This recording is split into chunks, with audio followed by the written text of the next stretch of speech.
Pada pertemuan kali ini kita akan membahas mengenai beriman kepada malaikat. Materi ini ditujukan untuk SMP kelas 7. Standar kompetensi: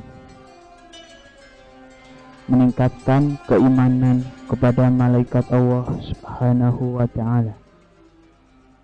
Kompetensi dasar: 1. Menjelaskan arti beriman kepada malaikat. 2. Menjelaskan tugas-tugas malaikat. 3. Menampilkan contoh perilaku beriman kepada malaikat. Pengertian: malaikat ialah makhluk gaib yang diciptakan dari cahaya nur untuk melaksanakan tugas tertentu dari Allah Subhanahu wa ta'ala. Jadi setiap malaikat yang diciptakan oleh Allah mempunyai tugasnya masing-masing. Selanjutnya, beriman kepada malaikat ialah mempercayai atau meyakini adanya malaikat Allah merupakan makhluk gaib yang diciptakan dari cahaya atau nur untuk melaksanakan tugas-tugas tertentu dari Allah Subhanahu wa ta'ala. Dalil atau dasarnya terdapat dalam Al-Quran surat Al-Fatir ayat 1. A'udzu billahi minasyaitonir rajim. Alhamdulillahi fatiris samawati wal ardi ja'ilil malaikati rusulan awli ajnihatin masna wa thulatha wa ruba'. Artinya, segala puji bagi Allah, pencipta langit dan bumi, yang menjadikan malaikat sebagai utus-utusan untuk mengurus berbagai macam urusan, yang mempunyai sayap masing-masing, ada yang 2, 3, dan 4.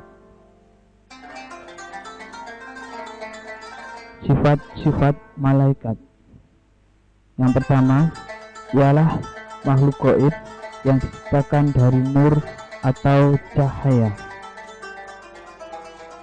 Yang kedua, senantiasa menjalankan perintah Allah. Yang ketiga, selalu taat dan patuh pada perintah Allah. Yang keempat, tidak pernah membangkang dan mengeluh untuk menjalankan segala tugas yang diberikan oleh Allah.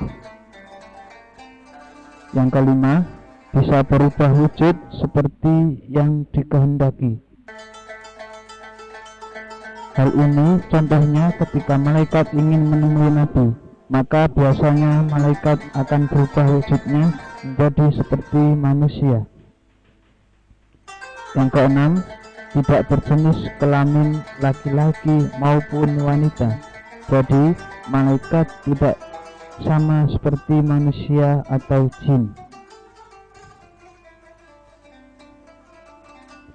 Nama dan tugas malaikat: yang pertama, malaikat Jibril, yang bertugas menyampaikan wahyu, yaitu menyampaikan wahyu dari Allah Subhanahu wa ta'ala kepada para nabinya, terutama yang telah diberi kitab. Yang kedua, malaikat Mikail, yang bertugas untuk membagi rezeki, yaitu membagi rezeki bagi seluruh makhluk yang ada di dunia ini. Yang ketiga, malaikat Israfil, yang bertugas untuk meniup sangkakala, yaitu meniup sangkakala ketika hari kiamat atas perintah dari Allah Subhanahu wa ta'ala. Yang keempat, malaikat Israel, yang bertugas untuk mencabut nyawa, yaitu mencabut nyawa seluruh manusia yang ada di dunia ini. Yang kelima, malaikat Raqib, yang bertugas untuk mencatat amal baik, yaitu mencatat segala perbuatan baik yang kita lakukan dalam kehidupan di dunia ini. Yang keenam, malaikat atid yang bertugas untuk mencatat amal buruk, yaitu mencatat segala perbuatan yang kita lakukan dalam kehidupan di dunia ini. Yang ketujuh, malaikat mungkar yang bertugas untuk bertanya di alam kubur, yaitu menanyakan segala amal dan perbuatan kita selama hidup di dunia.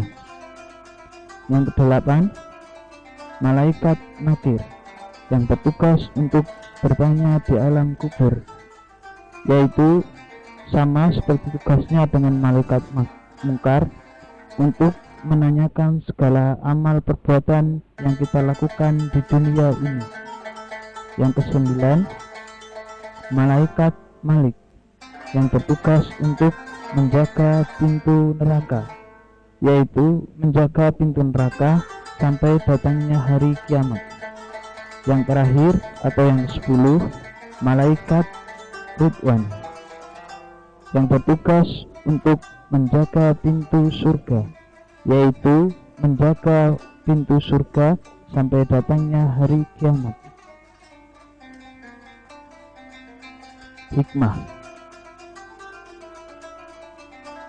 Hikmah kita mempelajari beriman kepada malaikat. Yang pertama, selalu berkata yang baik saja, dan kalau tidak bisa, lebih baik diam.